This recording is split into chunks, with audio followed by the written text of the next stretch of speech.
हाँ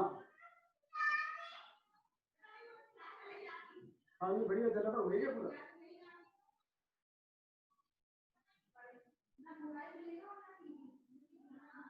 मुझे तो लग रहा है बोल देगा, बोल देगा। हाँ, नहीं बोल रहा है।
समय हो गया है अपना, मंगलाचरण करेंगे। करे अनंतो कृष्ण दर्शन ज्ञान में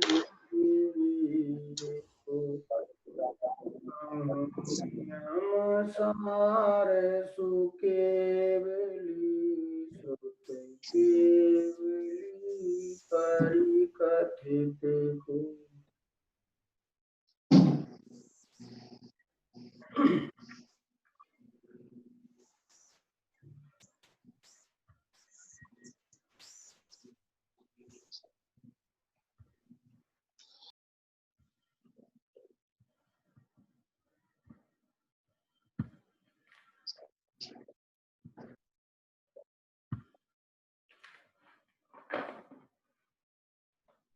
चौरासी नंबर की गाथा पर अपनी चर्चा हुई। उसी गाथा पर आचार्य अमृतचंद्र ने आत्मख्याति नामक टीका में 187वें श्लोक द्वारा कहा है। उसका हिंदी अर्थ है, सापराध आत्मा निरंतर अनंत पुद्गल परमाणु रूप कर्मों से बनता है।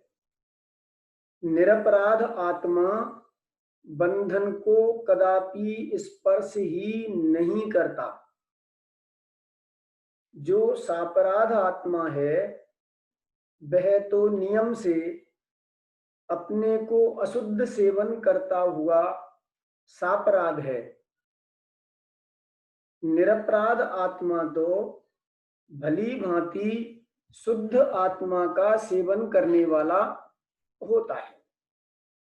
बहुत स्पष्ट दो टूक रूप में अमृतचंद्र आचार्य ने यहाँ ये बात लिखी।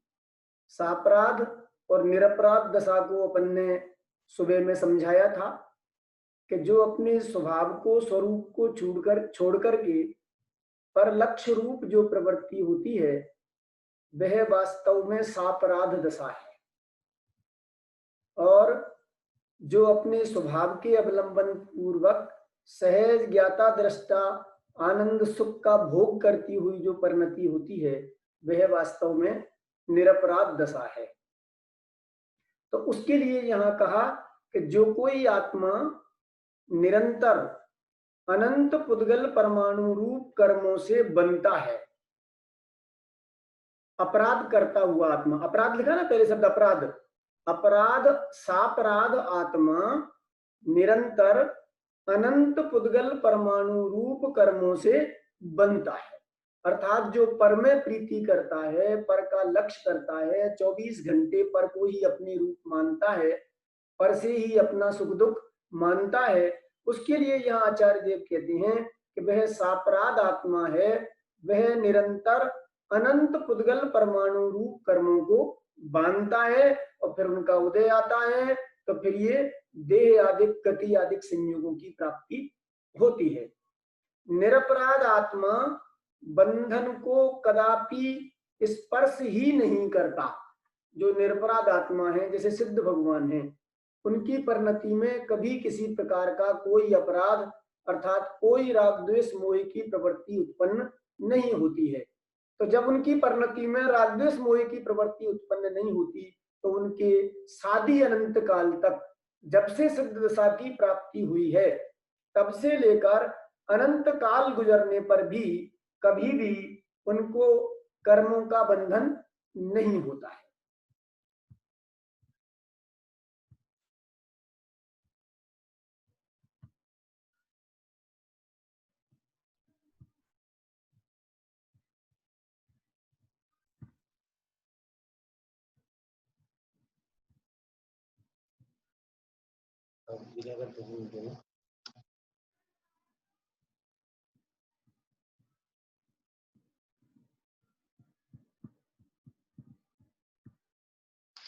मच्छर सही हो तो वहीं से गड़बड़ है।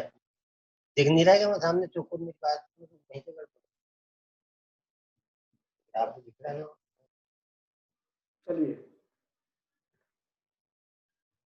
तो ये यहाँ कहते हैं कि निरपराध आत्मा बंधन को कदापि स्पर्श ही नहीं करता है। जो कोई निरपराध आत्मा होते हैं वो कभी भी बंधन को प्राप्त नहीं होते हैं। सो जो सापराध आत्मा है वह तो नियम से अपने को अशुद्ध सेवन करता हुआ सापराध है। देखो यहाँ सापराध की परिभाषा दी। अपराध क्या है? वह कौन सा है अपराध? जो सापराध आत्मा है वह तो नियम से अपने को अशुद्ध सेवन करता हुआ सापराध है। क्यों सापराध है वो? क्योंकि वो अपने को अशुद्ध अनुभव करता है, वह अपने को अशुद्ध मानता है, इसलिए वह आत्मा सापराध है। अशुद्ध मतलब राग द्वेष मोह वाला, क्रोध मान माया लोभ वाला, देह वाला, संयोग वाला, धन मकान दुकान वाला, पर में अपने को मिला करके मानता है। तो यहाँ आचार्य देव ने कहा कि वह नियम से अपने को अशुद्ध सेवन करता है, इसलिए वह आत्मा सापराध है। निरपराध आत्मा तो भली भांति शुद्ध आत्मा का सेवन करने वाला होता है। जो निरपराध आत्मा होते हैं वे निरपराध आत्मा तो अपने आप को त्रिकाल शुद्ध स्वरूप ही अनुभव करते हैं। अपने को कभी भले परिणति में राग द्वेष मोह का परिणाम हो, लेकिन अपने को वह राग द्वेष मोह रूप अनुभव नहीं करते हैं। वे अपने आप को सदा काल शुद्ध रूप ही अनुभव करते हैं कि मैं तो जैसे सिद्ध भगवान का आत्मा है वैसा ही मेरा भी आत्मा है, ऐसा वे अनुभव करते हैं। तो ऐसा अनुभव करते हुए वे निरपराध होते हैं। ऐसे निरपराध आत्मा तो भली भांति शुद्ध आत्मा का सेवन करने वाला होता है। अब देखो यहाँ पदम परमबलधारी देव जो इसके टीकाकार हैं उन्होंने भी श्लोक लिखा है, 112 नंबर का श्लोक है। अपगत परमात्मा ध्यान संभावनात्मा नियत मिह भवार्तः सापराध स्मृत सह अनवरत मखंडा द्वैत चिद भाव युक्तो भवति निरपराध कर्म संन्यास दक्ष।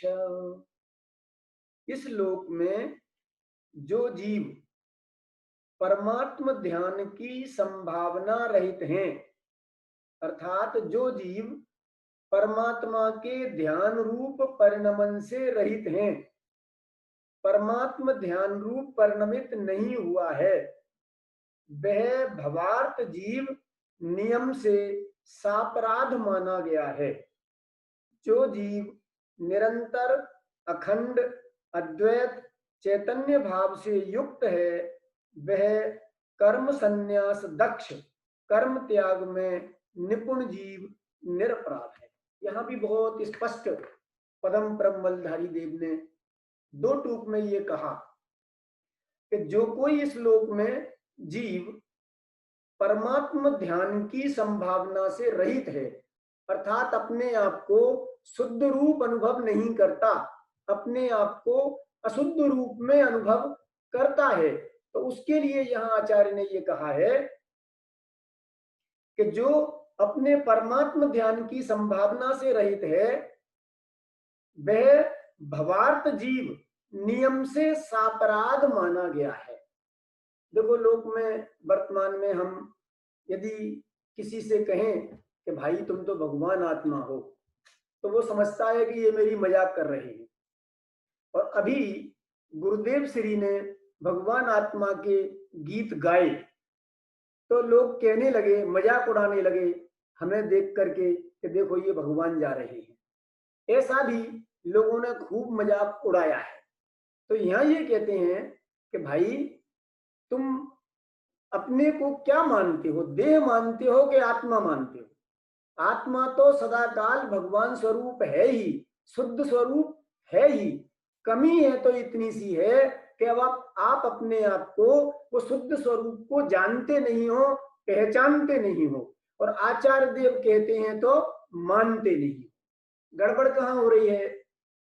अपने को शुद्ध स्वरूप जाना नहीं, पहचाना नहीं, और आचार्य देव कहते हैं तो मानते नहीं है। और हम कहते हैं कि हम अभी कहाँ भगवान है, अभी तो हम दीन हैं, हीन हैं, पामर हैं, अभी तो हमारे कुछ समझ में नहीं आता है, अभी तो हमारा ज्ञान इतना अल्प है। भगवान तो केवल ज्ञानी होते हैं, भगवान तो पूर्ण सुखी होते हैं, हम तो दुखी हैं। ऐसे जब भी भगवान आत्मा की चर्चा की जाती है तो हम कहीं ना कहीं उसमें आड़ लगा देते हैं, बाढ़ लगा देते हैं, और अपने आप को भगवान स्वरूप अनुभव नहीं करते हैं।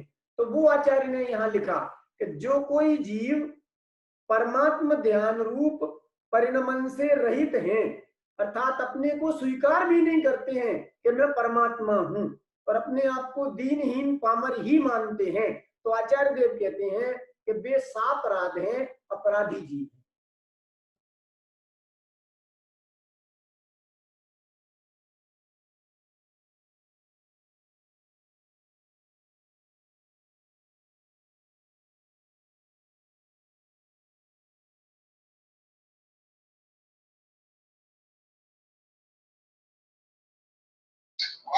आवाज नहीं आ रही थी।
आवाज नहीं आ रही थी, किसी का चल भी रहा है।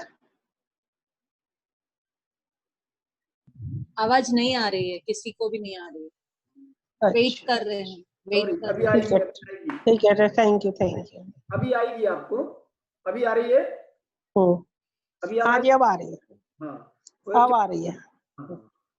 अरे मेरे को नेट इसको चलाना कम आता है, वो बंद था उधर, मेरा ध्यान नहीं गया, म्यूट था मेरा।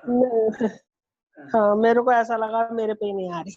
नहीं नहीं नहीं, म्यूट था मेरा असल में, सॉरी। हाँ, कोई नहीं। 5 मिनट से आवाज नहीं आ रही है। हाँ, वो रिकनेक्ट हुआ था जब से बंद था, बराबर है। चलिए 85 नंबर की अपन टीका देखो। यहाँ इस गाथा में निश्चय चरणात्मक परमोपेक्षा संयम के धारण करने वाले को निश्चय प्रतिक्रमण का स्वरूप होता है, ऐसा कहा है। किसको प्रतिक्रमण होता है, उसका स्वरूप यहाँ पर बताया गया है कि जो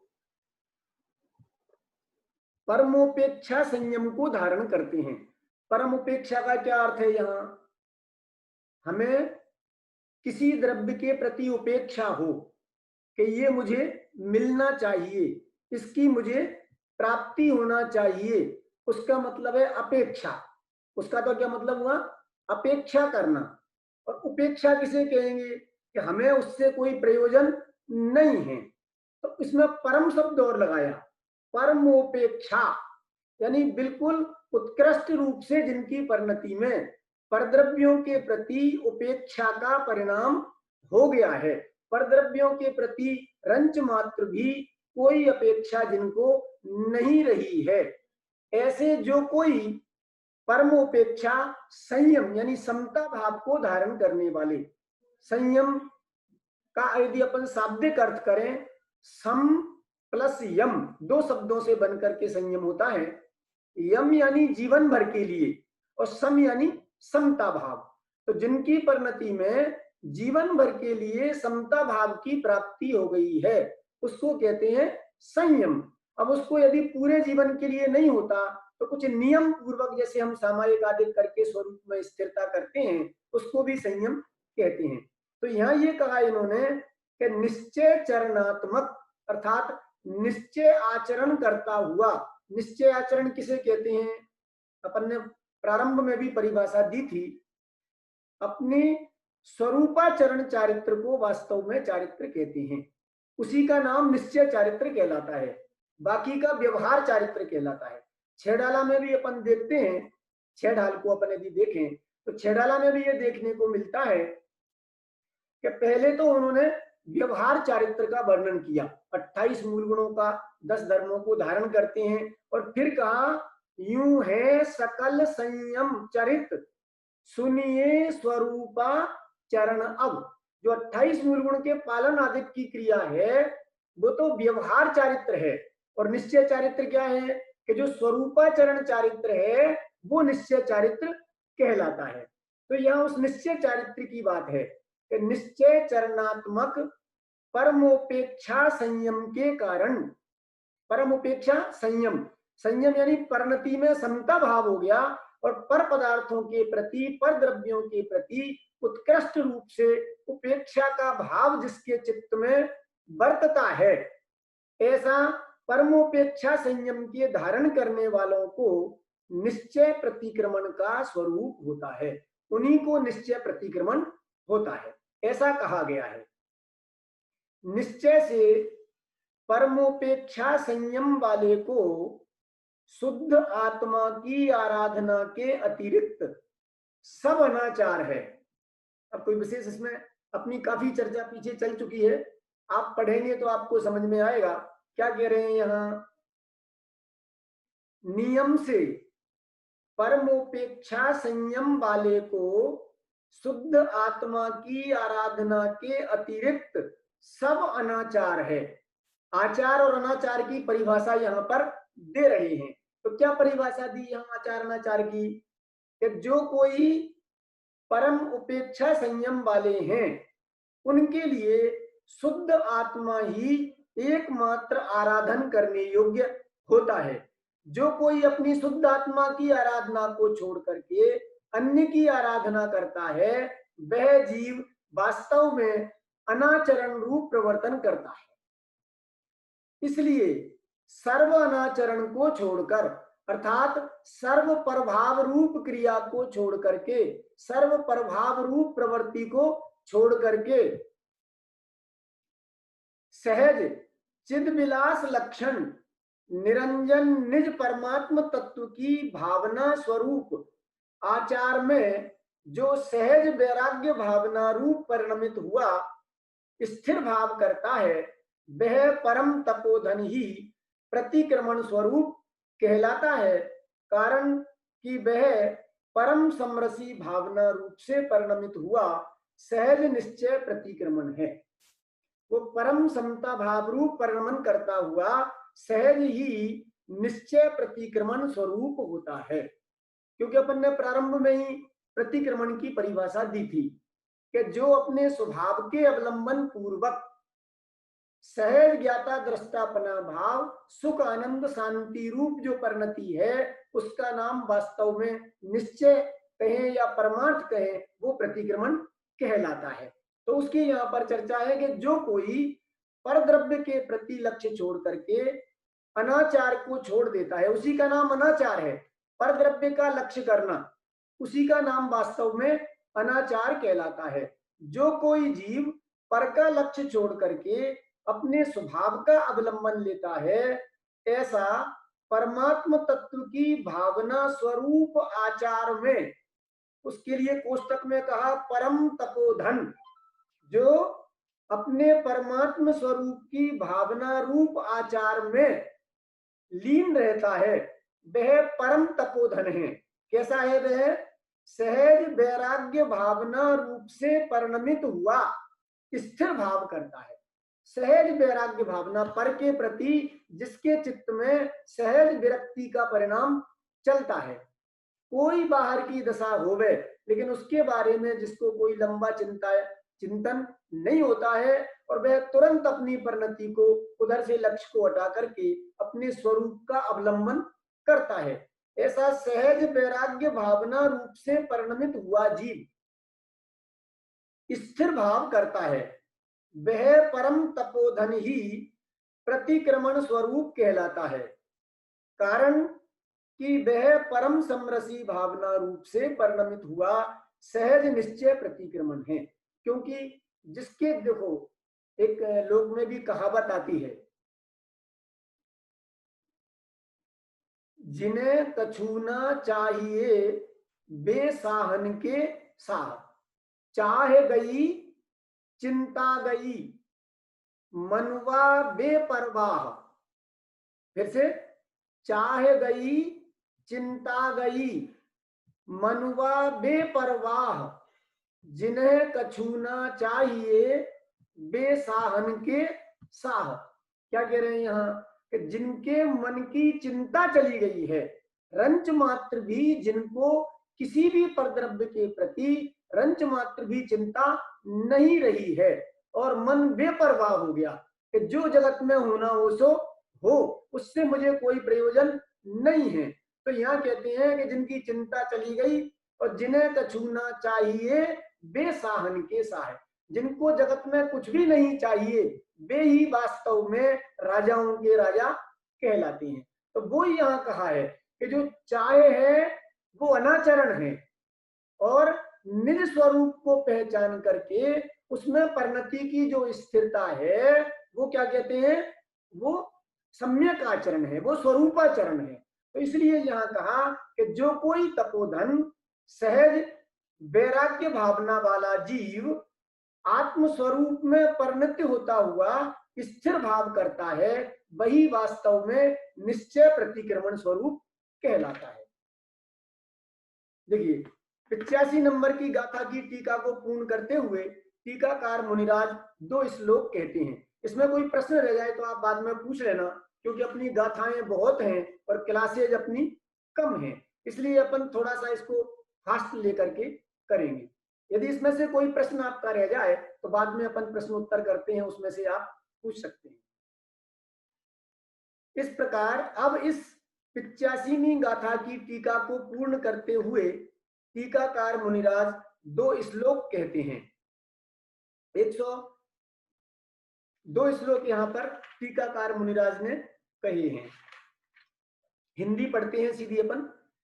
आत्मा निज परमानंद रूपी अद्वितीय अमृत से गाढ़ भरे हुए स्फुरित सहज ज्ञान स्वरूप आत्मा को निर्भर यानी भरपूर आनंद भक्ति रूप निज सम में जल द्वारा स्नान कराओ।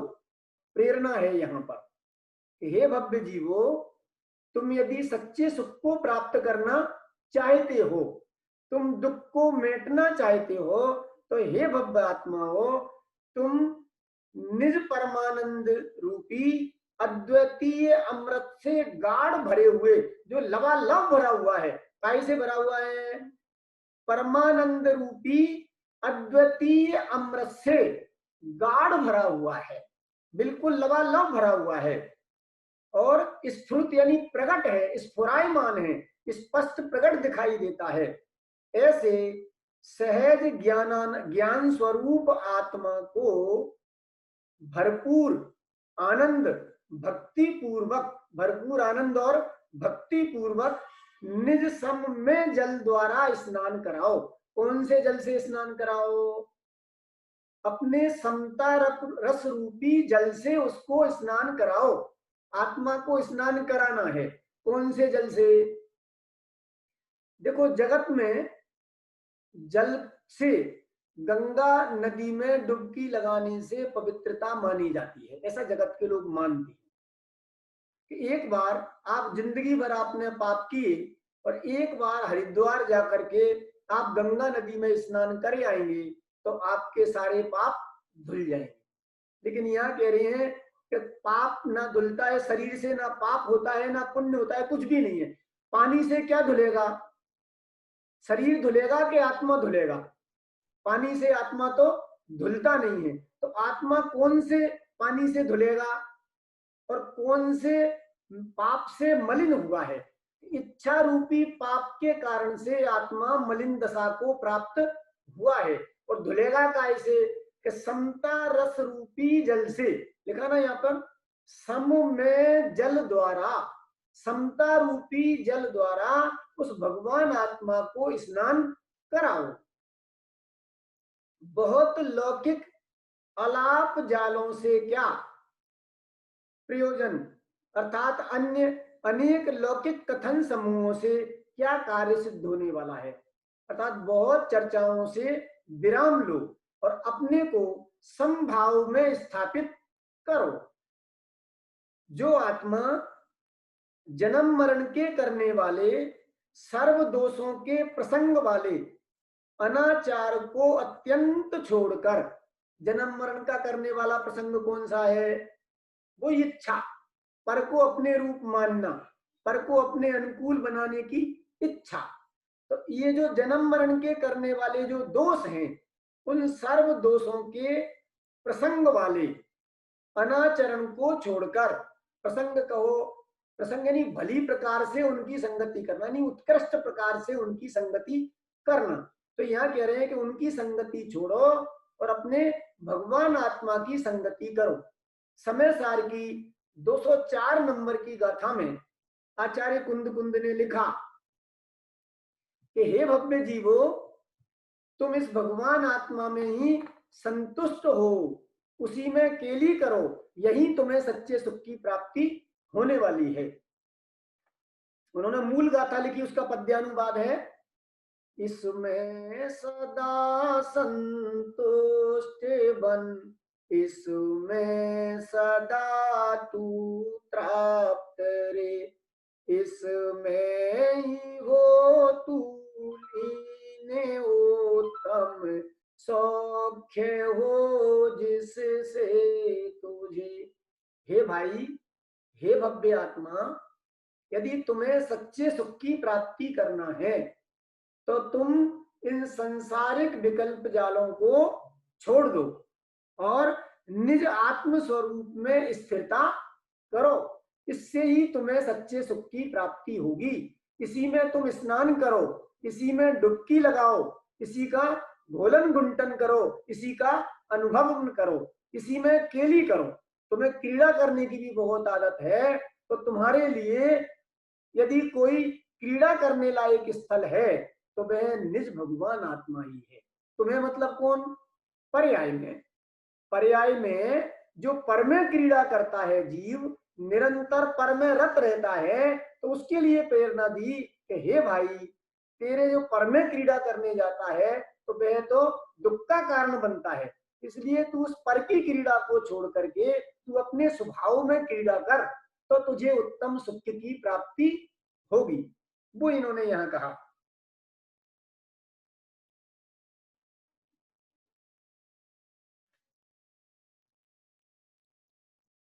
जो आत्मा जन्म मरण के करने वाले सर्व दोषों के प्रसंग वाले अनाचार को अत्यंत छोड़कर, उस अनाचरण को तो छोड़ देता है, निरूपम सहज आनंद दर्शन ज्ञान वीर्य वाले आत्मा में आत्मा से स्थिर होकर, कैसा है भगवान आत्मा, उसके विशेषण दिए, सहज आनंद स्वरूप है, सहज ज्ञान स्वरूप है, सहज दर्शन स्वरूप है, सहज वीर्य स्वरूप है।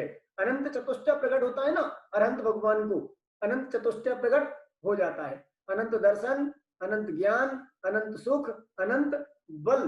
तो जैसा अरहंत भगवान का आत्मा अनंत चतुष्टय संयुक्त है, वैसा ही मेरा आत्मा भी अनंत चतुष्टय से संयुक्त है। तो ऐसे अनंत चतुष्टय युक्त सहज आनंद दर्शन ज्ञान वीर्य वाले आत्मा में आत्मा से स्थित होकर, इन दो आत्माओं के अर्थ अपन ने सुबह में बताए थे। पहला आत्मा यानी द्रव्य में, और दूसरे आत्मा से स्थित होकर यानी पर्याय में। अपनी पर्याय में वो अपना जो शुद्ध द्रव्य भगवान आत्मा है, जो सदा काल एक रूप रहता है, उसमें स्थित होकर के बाह्य आचार से मुक्त होकर कुछ करने की भावना मत करो, जो होता है उसको होने दो, आप कुछ करने की भावना मत करो। यहां तक भी कहते हैं कि सांसारिक कार्य करना तो दूर की बात है, मोक्ष की भी जब तक इच्छा रहेगी तब तक मोक्ष की प्राप्ति नहीं होगी। क्या कहा? क्योंकि इच्छा वो विकल्प, वो राग है, और राग के लिए दौलत राम जी ने कहा है कि यह राग आग दहे सदा ताते समामृत से,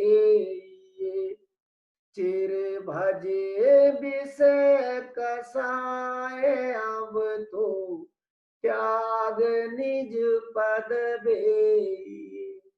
हे भाई, ये राग आग है, कोई सा राग हो। मोक्ष की इच्छा, अरे तो इच्छा की क्या जरूरत है? मैं मुक्त स्वरूप हूं कि मुझे मुक्त होना है। द्रव्य स्वभाव जो है, वस्तु स्वरूप जो है, वो मुक्त स्वरूप है कि मुक्त होना है। द्रव्य तो सदा काल मुक्त ही है, बंध मुक्ति से रहित है। तो ऐसा बंध मुक्ति से रहित जो आत्मा है, उसके लिए मैं मुक्त हो जाऊं ऐसी भावना करने की क्या आवश्यकता है? वह तो सदा काल मुक्त स्वरूप ही है। अपना ये थोड़ी देर में जूम बंद होगा, इसके बाद में अपन दोबारा जुड़ेंगे इसको।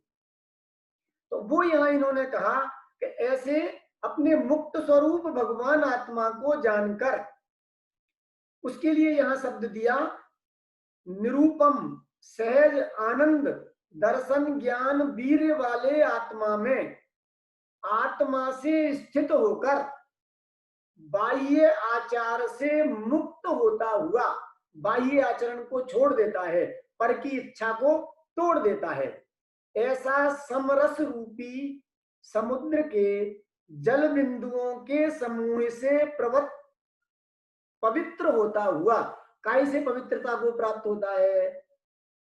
समजल रूपी समरूपी समुद्र के जल बिंदुओं से। काय से पवित्र होता है? कौन सी गंगा से, कौन सी जमुना नदी से, कौन से समुद्र में स्नान करने से भगवान आत्मा पवित्रता को प्राप्त होता है? कि समजल रूपी समुद्र के जल बिंदुओं के समूह से पवित्र होता है। किसी गंगा जमुना में नहाने से पवित्रता की प्राप्ति होने वाली नहीं है, लेकिन आपने अपनी परिणति में इच्छाओं का अभाव करके यदि समता रूपी जल को प्राप्त कर लिया, तो फिर आपकी आत्मा पवित्र दशा को पर्याय में प्राप्त, द्रव्य से तो शुद्ध है, पर्याय में भी वह शुद्ध दशा को प्राप्त हो जाएगी। ऐसा वह पवित्र पुराण आत्मा मल रूपी क्लेश का क्षय करके लोक का उत्कृष्ट साक्षी होता है। साक्षी यानी गवाह। साक्षी किसको कहते हैं? गवाह देने वाले को साक्षी कहते हैं ना। तो गवाह ने अपराध किया है कि उसने तो जो देखा है उसको निरूपण करता है, उसको बताता है। तो जो जैसा देखा है बस वैसा निरूपण करे, जाने, उसका नाम साक्षी कहलाता है। करे कुछ नहीं, मात्र जाने, उसको साक्षी कहते हैं। तो यहाँ ये कहा कि आत्मा मल रूपी क्लेश का क्षय करके लोक का उत्कृष्ट साक्षी होता है, साक्षी होता है, अर्थात मात्र ज्ञाता दृष्टा रह जाता है। उसके करने धरने के विकल्प, राग द्वेष मोह के परिणाम, सुख दुख की परिणति उसकी मिट जाती है और होते हुए क्रिया का वह ज्ञाता रह जाता है। उसके लिए यहाँ कहा आचार्य ने कि मल रूपी क्लेश का क्षय करके लोक का उत्कृष्ट साक्षी होता है। 86 नंबर की गाथा देखते हैं। उन मार्ग गाथा इधर है। उम्मग्गम परिचत्ता जिन मग्गे जो दुकुण दिथिर भावम सो परिकमणम उच्चई परिकमण मौहवे जम्मा। उन मार्ग का कर परित्यजन जिन मार्ग में स्थिरता करे प्रतिक्रमण में ताहे तुसे प्रतिक्रमण कहते हैं उसे। टीका। जो यहाँ उन्मार्ग के परित्याग और सर्वज्ञ बीतराग मार्ग के स्वीकार का वर्णन किया गया है।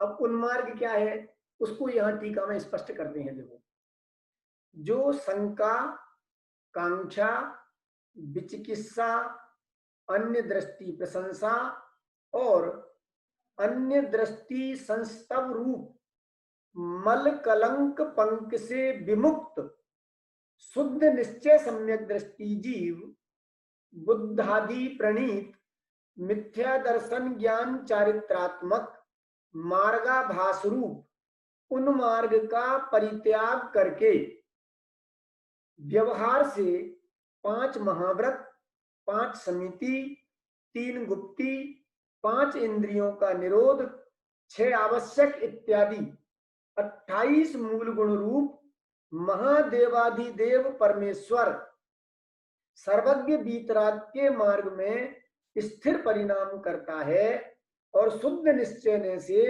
सहज ज्ञान आदि शुद्ध गुणों से अलंकृत सहज परम चैतन्य सामान्य तथा चैतन्य विशेष रूप जिसका प्रकाश है, ऐसे निज परमात्म द्रव्य में शुद्ध चारित्र